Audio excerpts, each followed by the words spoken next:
Perfect. Thanks very much for that introduction. So I'm really happy to be here today, and I'm going to talk to you guys exactly about carbon reduction and revenue generation using kind of green methods within the solid waste management sector.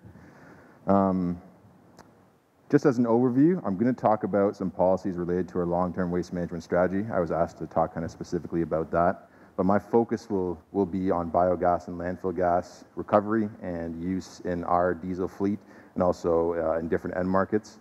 And then I'm also going to kind of follow up with some future opportunities that I see happening in the waste sector from some of the research I've done and some of the policies that are happening. I'm not going to talk long about our mission statement because I know it's boring, but the one thing I want to highlight is the fact that environmental sustainability was baked right into the mission statement, and it hasn't so far just been corporate jargon. There's actually been some demonstratable uses of environmental sustainability in terms of actual decision making, presenting facts to council, and I'll highlight those as I talk about some projects later on. Just a brief overview of the organization. We have about 1,100 staff at solid waste in the City of Toronto. The vast majority are in the operations sector. I myself work for the Infrastructure Development and Asset Management Group, and we all report up to one general manager. Some context on how much waste we actually collect. We collect about 1 million tons of material every year. The vast majority of that is garbage, just over half. About a quarter of that is recycling, and then a relatively even split between green bin organic material and yard waste. Another thing to highlight is diversion rates. Diversion rates have definitely driven a lot of policy decisions in terms of trying to establish circular economies and sharing resources. Definite focus on multifamily homes, considering the diversion rates are relatively low. I will say that's not necessarily an issue with the users. That is also kind of a developmental issue that I'll chat about later. And then finally, in terms of assets, 775 vehicles. That's important for what I'll talk about later with renewable natural gas and switching off diesel, is having a large enough fleet to actually make that economically viable. And then also one operating landfill, which isn't actually that far away from here in St. Thomas. That's the Green Lane landfill, and about 160 closed landfills.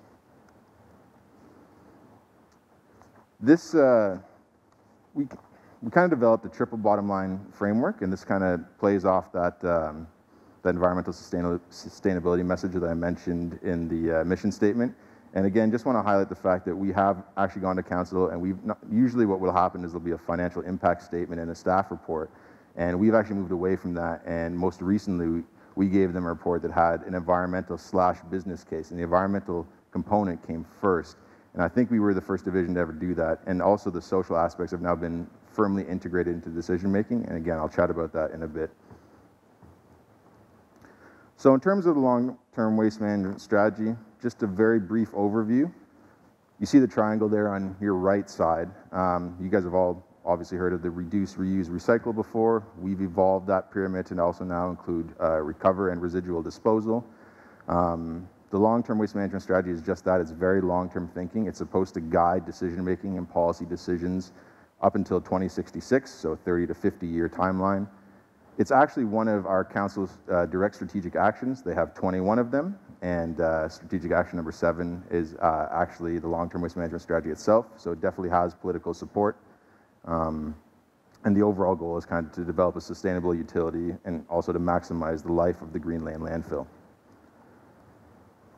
There was a lot of recommendations in the long-term waste management strategy, far too many to go over today. I think there's about 25 in total, so I'm going to hit some highlights. So starting off with the mobile depots and recycling, which I think is a really interesting one.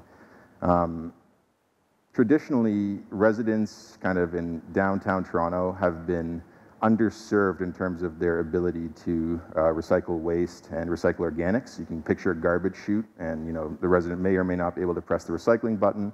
That may or may not actually result in the waste going into different buckets. There's definitely been issues where they press the recycling button, but it all goes into the same container anyway. And so it's not really the residents' fault if the diversion rates are so low there, because there was really no convenient opportunities for them to recycle. So one of the things the strategy is recommending is actually having mobile depots. So you can picture tractor trailers driving into a community, and at set times, at set dates, and then the residents will be able to dispose of the waste directly into those kind of depots. And because alternatively right now what they could do is they could drive to a transfer station, but in the downtown core not everybody has a vehicle. Those transfer stations aren't necessarily conveniently located. So this is kind of a way to try to maximize diversion in those areas.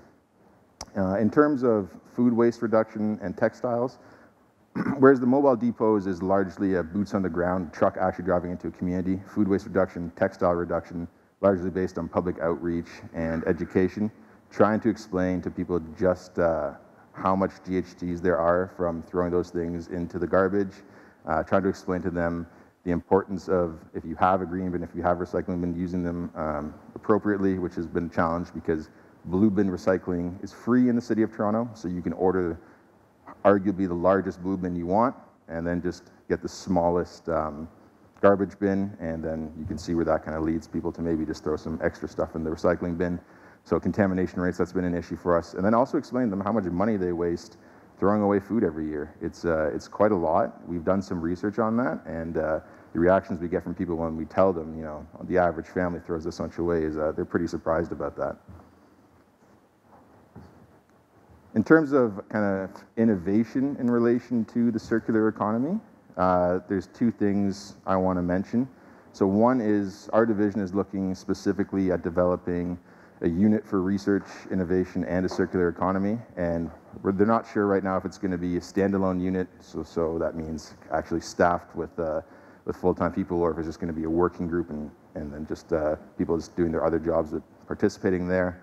But nonetheless, the point of that is to really drive innovation and research on the public sector side, work with community groups, and kind of be the poster child in terms of the City of Toronto for trying to develop end markets for sharing economies, the tool library that was mentioned earlier, stuff like that. I won't talk about the Circular Economy Innovation Lab because it's really an Ontario thing, but we are participating on that. We have, I think, 2 staff members that are participating on there. And then finally, the City Cross Divisional Circular Economy Working Group.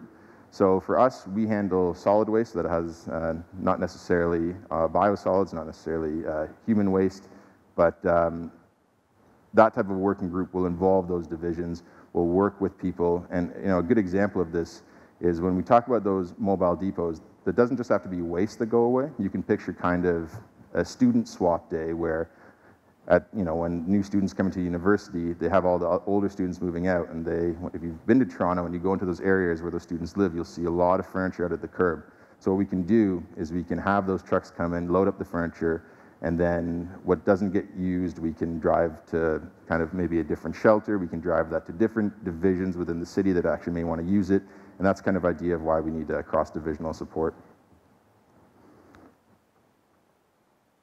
Here's a couple other examples. So mainly these relate to funding opportunities that have been talked about in the long-term waste management strategy. So support for sharing libraries is a big one. The tool library, again, that was mentioned, but there's certainly more examples. Bike share has become really big in Toronto right now, but also vehicle sharing. City of Toronto staff now have access to use Car2Go if they don't have their own vehicle. And then also food sharing, that's something that we've been looking at, and there's a couple of kind of industries taking a little bit of the lead on that, and we're looking to support where we can. And then I'll also mention waste exchange. So waste exchange is a little bit different. The concept of what I've talked about in the past is kind of using material longer than you could, but here this is really stuff that is kind of junk, but there's still big markets for it. The problem is sometimes you can't reach the critical mass to actually have people come out and want to get these types of items. But if you can picture how many arts and craft supplies we get, if we were able to kind of stockpile that and then have one day every year where all the teachers can come and get this stuff for free, they could probably get all the arts and craft supplies for the year, and you would see that type of reuse. Moving on to the biogas and landfill gas stuff, this is what I feel a little bit more comfortable talking about because it's been really the work I've been doing. And I have to say, after that presentation from Dr. Young, I feel a little bit bad having a looping model that he didn't talk so favorably about. But I think the concept still works. The organic waste is produced by residents of the City of Toronto. and then hopefully they throw it in their green bin, but either way, we'll capture it in our stream. So we'll do the green bin collection, the garbage bin collection, and it'll move from there to either our AD facilities, which are Disco and Dufferin, I'll mention them a bit later, or our landfill. That gas, that biogas or landfill gas is captured. It can be cleaned up. It can be injected into the renewable natural gas grid. And once in there, it can be kind of, you can put a molecule in at one site and pull it out the other, because we're not actually following the molecule. We'll attach a piece of paper to it saying this is actually a renewable molecule, and then we can take that, follow that piece of paper, and we can use it to fuel our vehicles. We can use it to create electricity or create heat for homes. In terms of the greenhouse gas reductions, they're actually quite extensive from RNG. The error bars represent all the different kind of research I've found on this topic. But in general, going from diesel to fossil natural gas, you'll get about a 20% or 20 to 25% reduction from a well-to-wheel analysis. On the RNG side, you'll go much further. I've listed two sources, so landfill gas RNG and anaerobic digestion RNG, because I think it's important. But the one thing I want to highlight is the fact that the error bars actually go below zero on the RNG side. And that's because recent research indicates they're actually carbon negative. So, and that's because you're actually closing potentially two carbon loops. One is the fuel loop, and then the other is the decomposition of the organic material. So, in my opinion, this is actually better than using electric vehicles, but that's only currently given some issues in manufacturing those batteries. That may change in the future. But nonetheless, this is kind of a free resource for municipalities, especially if you have big landfills and especially if you have organics management. In terms of how we actually move towards renewable natural gas, there's a lot of different steps involved, and it's been complicated. I think the biggest challenge actually was the fact that the waste sector is traditionally focused on producing electricity, but the electricity grid in Ontario is already quite clean, so that's kind of what the impetus to change to look at other potential uses for landfill gas and biogas recovery. The province announced its intention to join cap and trade, and we thought that's a great thing, and we thought we might be able to generate some extra revenue from that, making it again a little bit more viable. We have now 2 fueling stations in an agreement with Enbridge, who now fuel about 100 vehicles so far, 150 by the end of the year, on regular natural gas, but we plan to move towards renewable natural gas there. We looked at different end markets, so the US RFS program, the Renewable Fuel Standards program, and most recently we've been commenting on a lot of protocols that have been coming out of the ministry. So protocols are kind of the formulas that talk about how much emissions reductions you can get under the cap and trade program. And most recently, OMAFRA released an RNG discussion paper, which I'll mention later. And the goal is to have construction of our RNG facility at Dufferin start this August, so not that far away. There's 4 sites that we're looking to develop. 2 AD facilities, Disco, Dufferin, as I mentioned. Disco processes 75,000 tons a year. Dufferin, when it's built, will do 55,000. And then we have Green Lane Landfill, which is the one that's in St. Thomas, and Keel Valley Landfill. And Keel Valley Landfill, even though it's been closed for quite a long time now, still produces an enormous amount of gas, and it was about double the size of Green Lane, so it's definitely still has a lot to offer. In terms of our production capacity, we have a lot of RNG, so this represents cubic meters. So every year we expect the sites to produce this much, and to put this in context, we can roughly produce approximately 70 million liters of diesel equivalent every year. So that's far more than we need. We use only about 5 million liters internally at solid waste. The TTC, they use 80 million liters of diesel every year. So we're pretty close. And if we change our operations at the landfill to maximize gas capture as opposed to odor control, it is possible that you could expand this, and we could actually offset the entire diesel use of the TTC. In terms of the economic impacts, we're a little bit further on the AD side than we are at the landfill side, and that's just because the gas is actually much cleaner here, so we've done some more work. It's about 5 to 10 million assuming that you already have the AD facilities. This is just the cleaning infrastructure. It's about $5 to $10 million with $1 to $2 million every year to operate it. And again, I show how much diesel liter equivalents we can produce.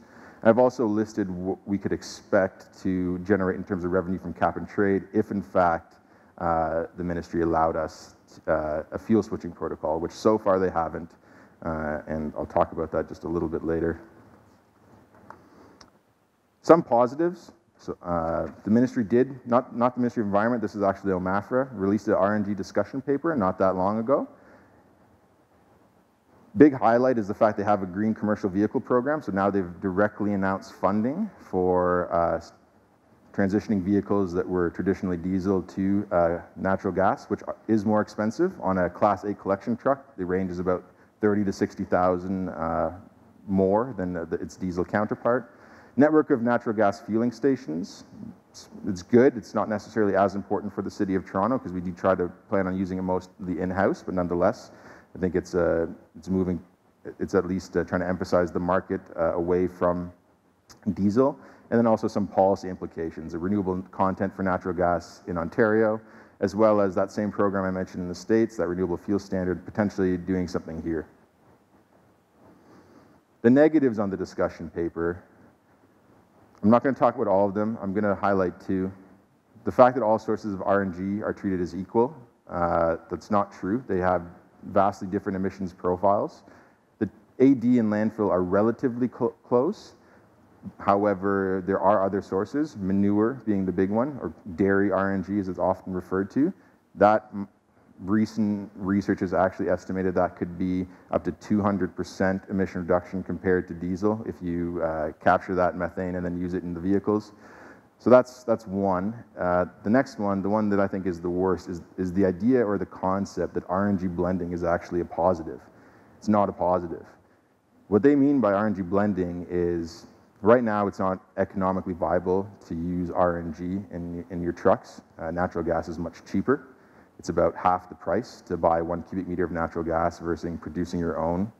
So what they're suggesting is 90% of the fuel in your trucks could actually be regular natural gas, and you'll just use 10% of renewable. Well, that also means you only get 10% of the benefits on the environmental side. And this is clearly kind of something that industry is pushing, but in my opinion, we should move away from this idea of blending. An RNG molecule should be left alone, and if this market is incentivized correctly, we can bring that price to produce down. In terms of future opportunities, I've listed cap and trade. I know it's already ongoing, and we've actually had our first auction. The reason I'm listing it as a future opportunity is because in its current form, the ministry has purposely kind of excluded the waste sector, or at least the rules we'd like to see in cap and trade. I think the biggest one is all beneficial uses of biogas or landfill gas have been excluded from the protocol development. So that means that regardless of what we do with it, if we use it to offset any kind of fossil commodity, we won't be credited with an offset credit for that. So I think that's one really big mistake. Again, the renewable fuel standard and content requirement. So this is just a way that different kind of low carbon alternatives could be used to offset the carbon intensity of a traditional fuel such as gasoline or diesel. And you can see the kind of renewable natural gas is one of them there. And essentially it would work the same way. You would get a credit if you either used or produced renewable natural gas, and then you could sell that to somebody that it was a kind of a large emitter. And then it would incentivize a market for RNG. Enhanced landfill mining is a neat one. It's some work, we've been doing some work in the division on that. It's this kind of concept that landfills kind of move away from being a permanent end site for materials and rather a temporary storage site where you can then also get kind of critical mass of materials and sell them when you have enough. And then, in addition, instead of just kind of throwing everything in these cells, the cells are actually categorized by material. So when you go to mine it later, you'll actually know what you're trying to mine. And then also waste is converted back to material, waste to energy is at all these processes. So that's kind of a hypothetical concept. And the poster child for that right now is actually happening in Belgium, Remo landfill in Belgium. So the big thing that they're doing is they're doing that temporary storage, they're categorizing where they're putting different waste materials, and then their plan is once new technologies are developed and maybe not as much waste is generated, they're going to return the site to a sustainable nature area. So even the idea that the land itself is kind of reintegrated into the economy because it moves away from being a brownfield to something usable is something that they're piloting there. And then the reason that's important is because one thing we're looking at is also actually having beneficial uses of the land space on landfills. So there's kind of two installations here. The one is the largest geomembrane cover with solar panels in a landfill in the US. And then the one on the right, kind of laughably, is the largest solar panel project on a landfill in Canada. It generates 0.3 megawatts of energy. The reason I'm actually highlighting it wasn't just to kind of poke fun at Canada, but was actually because the way it was developed was really neat. It was developed in partner with the local municipality and a local university in Saskatoon, and they kind of got together and they looked at this, and they're doing other things too. So one of the things coming up in Toronto is we've had a lot of issues with our bee population dying, and landfills might actually be a really good way for us to give them a new population because the land isn't being used right now anyway. And then finally, this is kind of a solar map that was developed by the city of Cambridge. They were the second one to do it. Berlin was the first city that I know of in the world to do this, where they've kind of, I guess, done some overlay of every single building in the city and are kind of produce a map for residents so they can decide if they want to put solar panels on their roof. We're looking at doing that at solid waste, and we're going to do that for all our assets. So all our parking spaces, all our roof space, 160 closed landfills, all our buffer lands, these can potentially be repurposed, developed to do something positive. And I know that's a kind of a stretch on this idea of circular economy, but I put it in anyway. And that's it.